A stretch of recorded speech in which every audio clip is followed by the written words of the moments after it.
or no? No. Okay. Well, in today's class, instead of have the people on construction, we're very fortunate to have Dr. Julieka Bayat. She has extensive public sector experience in South Africa, and during her tenure in government, she was responsible for drafting several of South Africa's national housing and human settlement policies and implementation guidelines. She has also project managed the National Strategic Intergovernmental Presidential and Ministerial Mega Housing Projects that delivered government-subsidized housing throughout the country. Since 1994, Dr. Bayat has been a member of and chaired various boards, including the National Home Builders Registration Council. Dr. Bayat holds a Doctor of Literature and Doctor of Philosophy from University of South Africa. She is a professional town planner and has worked in academic environment as a lecturer and editor of academic material. Well, we would like to welcome her.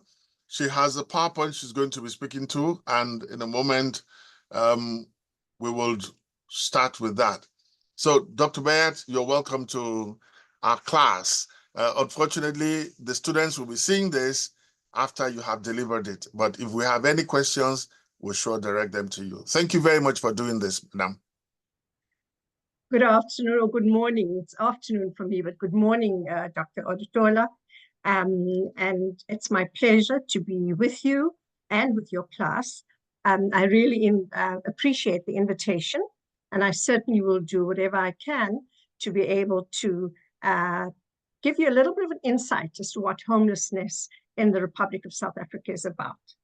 I'm going to talk through a presentation. I will try to keep to my 15-minute time allocation, but if I do go off slightly, please just bear with me. I'm going to try to be very quick. So first of all, and I thought of a bit of background, it's important to have a bit of what our regulatory background is about. Very quickly, we have a very, very progressive constitution in the Republic of South Africa, and this constitution defines various things, but I simply want to highlight the structure and the roles and the responsibilities of government.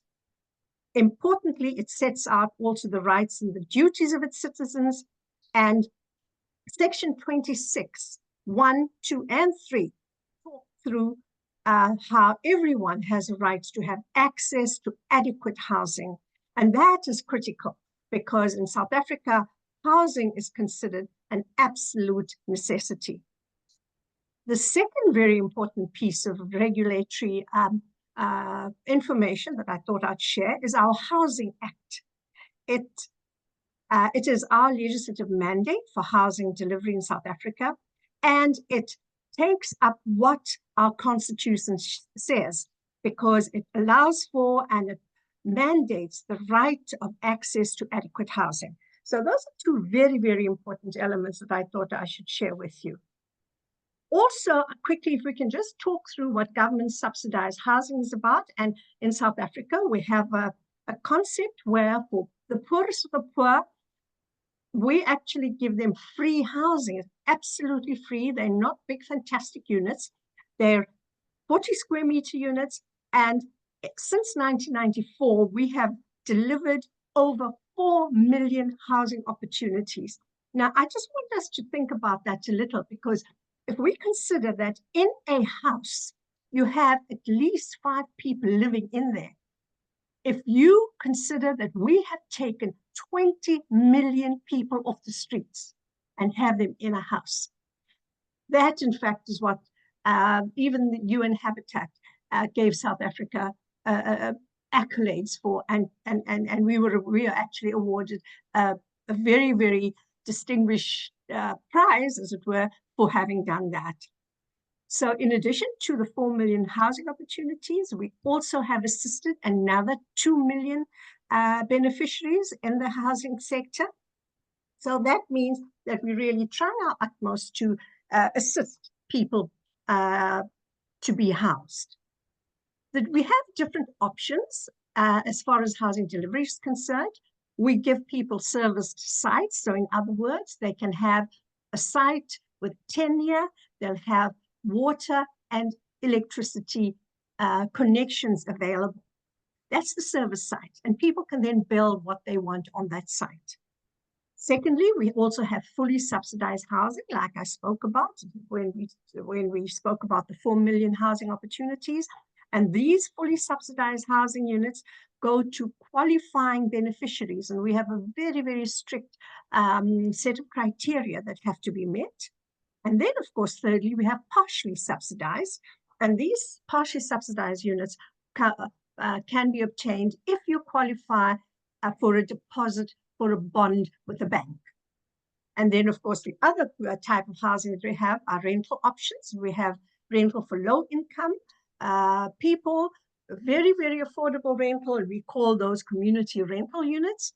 And then, of course, we also have affordable rental accommodation for people who earn a bit more and who will be able to pay a bit more in terms of rental. But at some stage, maybe we can discuss all of that. If you wish, I'd be happy to do that. Now, let's quickly go through some of the pictures that I have. And just to tell you that, look, we have huge numbers of informal settlements. This is one of the informal settlements in the city of Cape Town. You can see our beautiful mountain in the background, but here's all these are informal settlements alongside one of our major highways. It has been an eyesore, and we have been doing a lot of work in order to keep people good residents, safe homes in that area. But then we also have informal settlements, and these are really bad. We have, and just a few pictures to give you a sense of informal settlements and how we have children playing in there. It's really not very nice. During the rains, we have problems with flooding. And then, of course, you see that there are all manner of problems that arise from that flooding. We also have fires that break out during some of the windy seasons. And if people are not careful, when they either drop a candle or light a fire or something like that, we've had problems like that. And it's really not been very nice. But what's happened is that in order to assist people living there, we actually have emergency assistance, and people are housed in either tents or in just in halls, or just to be able to assist them to move away from the difficulties that they would have experienced after the fire. What we do is that we have what we call TRAs, which are transitional relocation areas. So for people who are waiting for homes, who are waiting for more for homes to be built, this is where we'll bring them to. We will actually take them also if they are after they if they've had problems with the with rain or with fires, or whatever they do. They're taken to transitional relocational areas, just so that they have a place to stay that is reasonably safe. Different areas have these TRAs made of different materials, but different cities, are able to afford different types of material in order to put people in TRAs. So that is our background. And let me just go a bit into our demographics to give you a sense of what our country is like. We have a total population of 64 million people, with 42.4 million people living in the city areas. Now, in terms of our homeless population, we have anything between 55,000 and 200,000. Now, it's actually very difficult to ascertain exactly how many homeless, but different studies have been done and different people have come up with different numbers. So I'm giving you the entire figure, ballpark, between 55 and 200,000. Our understanding is that there are 44,500 people living on the streets and another 11,000 living in shelters. We have people from this homeless community living largely in the major cities And the breakdown is in, for example, a city in Gauteng, which is Tshwane, which was the old Pretoria. We've got 18% there, followed by Johannesburg, the heart, our economic heart, which has 15.5% rather. Sorry, Tshwane has 18.1% rather. Johannesburg, 15.5%. Cape Town, almost 12%. And eThekwini, which is Durban, has 10%.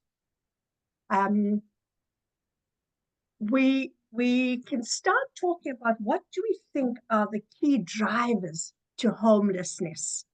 And there are a number of factors that have actually caused homelessness. And if we can start with social and economic insecurity, that's a highly, highly difficult one because people don't have jobs, people don't have money, and they're very insecure in their living conditions. We also don't have government support in terms of legislation, which is not very nice, but that's how it is. And I don't think many countries have, but we certainly have not reached a stage where we have government legislation for homelessness. There's poverty and the inability to accumulate any kind of wealth. We have a very, very high percentage of joblessness, and this has leads to a lot of poverty and the inability for people to save money or accumulate wealth. And we have a declining economy. Our unemployment is at 36.2%. Our other problem is migration. And we've got two different types of migration. And one is where people arrive from the rural areas and come into the city looking for job opportunities, looking for schools, looking for facilities, looking for infrastructure, amenities. People do that when the young people out in the rural areas have finished school, they come to the city. So that's a big issue. Rural to the urban migration is a big issue.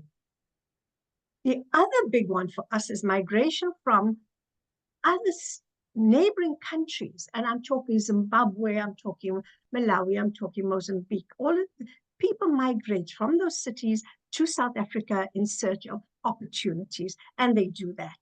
And then, of course, the other issue that really has made a big impact on homelessness is substance abuse. Really, really problematic, but unfortunately, it is an issue. Now, let us talk about who are on the streets. And typically, we're saying street children or single adults are on the street, not whole families. So we're very clear that it's children and single adults who live in those unsavory, unhealthy, really difficult conditions. The second issue is that most of our homeless people are predominantly Black and male. So that's another issue. And of course, what we're saying is that there are 3 times more men in homeless shelters than women. And many men, these are the people who really come from the rural areas, as men who are in search of jobs, come to the cities, can't find accommodation, and they find their way onto the street. The third really big issue are the street children. And street children migrate across borders into South Africa. They come in droves, you know, they are small, they go through fences, they're tiny, they find their way across. It's really very sad, but they do come in. And on the one hand, you've got children from across the borders. And then the second issue are the children from urban areas. And this is a high percentage of these children from our own urban townships who actually find their way into the cities, the core city and core urban areas. The other issue is that these children are poverty driven. They are so hungry, they're poor, they don't have enough opportunities, so they come from very, very poor backgrounds. A lot of them suffer from physical and psychological abuse, and unfortunately, and it happens, is that a lot of them develop substance use disorders. And then, of course, the other lot of people and who are on the streets are a shack population.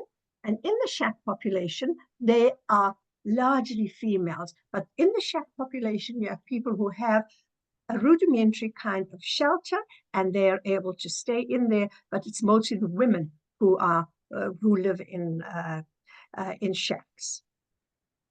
If we can then go to what kind of assistance are homeless people offered, and if I can just say, first of all, the government response has been very, very difficult. We do not have government policy for homelessness, but we do have advocacy and lobby groups, and this happens either through political formations or through civic organizations, through NGOs, and through academia, where people advocate for assistance for homelessness. But I have to say that the best one for me is Surfers Not Street Children. This is an organization that gathers together street children and teaches these children from Durban. And this is a city on the east coast of South Africa, beautiful city with the best surf really that you can find. This organization teaches Durban street children how to surf. So it takes them away from the agony, the difficulties of living on the beachfront, living in those areas that are so unsavory, and gets them out for a little while, gives them something to think about, gives them something to look forward to and to learn. And there are numerous children who've already started, and they grow up into teenagers who actually are starting to surf. And that is absolutely a wonderful, wonderful thing for us to be able to say that we're having street children who are being taught to surf. Now, what are some of the approaches then to assist the homeless? Currently, we have shelters for homeless people where NGOs and religious organizations take people into their shelters with where they are assisted. We have inexpensive hostels where there are separate facilities for women, and there's one particular one in Durban, and that is a really very, very popular one, where women are able to stay in that place at a very, very reduced rate. Now, the shelters supply a meal, they supply bathing facilities, and a change of clothing. This is something that we're actually encouraged to take old clothes, not necessarily anything that's really, really bad, but we really take clothes perhaps the children have outgrown or that we felt we've worn for a little while, and it's really good, and the clothes can be reused. And of course, these shelters are very happy to accept them. And when people come in there, they bathe, they have a meal, they change their clothes. At least it gives them a sense of some dignity, which is what we'd like to think that we are offering these homeless people who come there. And of course, the other important thing is currently people are actually encouraged to sleep in shelters and not necessarily on the street. But it's very difficult for that to be enforced, because it's something that people would make a choice about themselves. Into the longer term then, this is our current situation. What about the longer term? In the longer term, we'd like to think that there will be bylaws to prevent people from sleeping in certain areas or just being out in the street. And hopefully there will be accommodation in terms of a housing program for the poorest of the poor. If that is in place, then the bylaws will work. If there's no program in place where people are going to be allowed, where people are going to be allowed to stay, bylaws will not work. And the other long-term issue is fully subsidized housing by government. If there is sufficient money in the national fiscus for housing, it will come. If not, it will be extremely, extremely difficult for homelessness to be managed in the way in which we would like it to be managed. But most of all, we would like to see homelessness come to an end, and for people to have dignity and privacy in a home in the way in which the Constitution of South Africa has actually set out. With that, sir, may I just say thank you very much. for having me, and I thank you for your attention. I really appreciate that. And I hope that I've been able to provide a little bit of insight into how homelessness homelessness is addressed in South Africa. Thank you. Yeah, thank you very much. Before we draw a curtain on this, I would like to ask a question on behalf of the students, because the class is titled, Is There Culture in Architecture? And when you showed us the shacks, we only saw the exterior.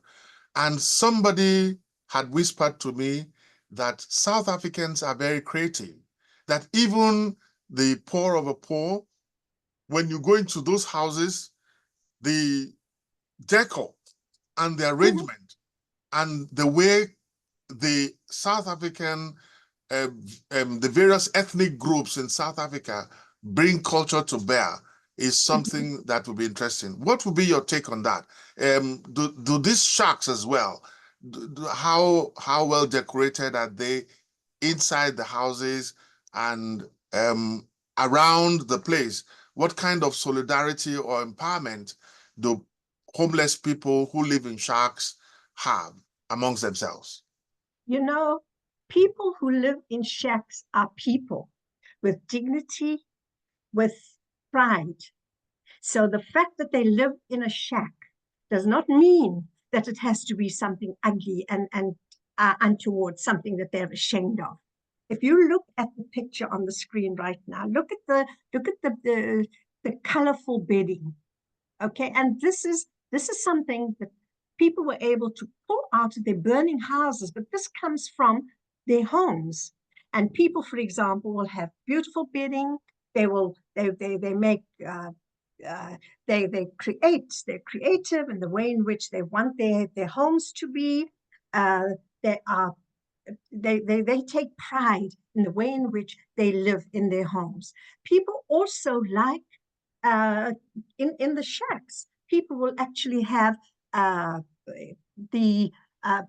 will make television available for themselves and for their families. They will watch, for example, DSTV.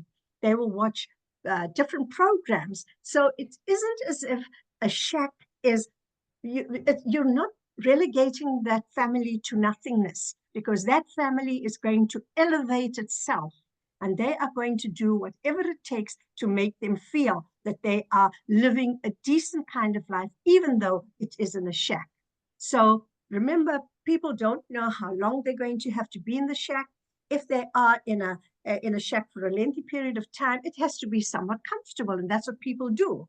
They make themselves comfortable in their homes. Unfortunately, some people are less able to do it than others, but wherever it's possible, a person's deep-rooted culture, wherever you come from, whether it's in the Eastern Cape as a Xhosa, whether you're up in the northern areas, whether you're Venda, Ndebele, or whichever it is, or Zulu, whatever it is, you will bring your culture into your living space, because that is what we all do. In your living space, you reflect what it is that you know about, and you really want to be able to share that with your children so that they also understand their roots and where they are coming from. So the cultural issue, even in shacks, will never dissipate, will never disappear. So I really want us to understand that it is there, and we've seen people being so comfortable and making their shacks and making those shacks into a home that reflects their culture. Well, if I had my way, would extend this for as long as possible, but because time is always not on our side. So Dr. Julieka Bayat, I want to thank you very much. And like I said, if the students have questions, we'll direct them to you. Thank you very much and have a lovely Friday. Thank you very much. And you too, and to the students as well.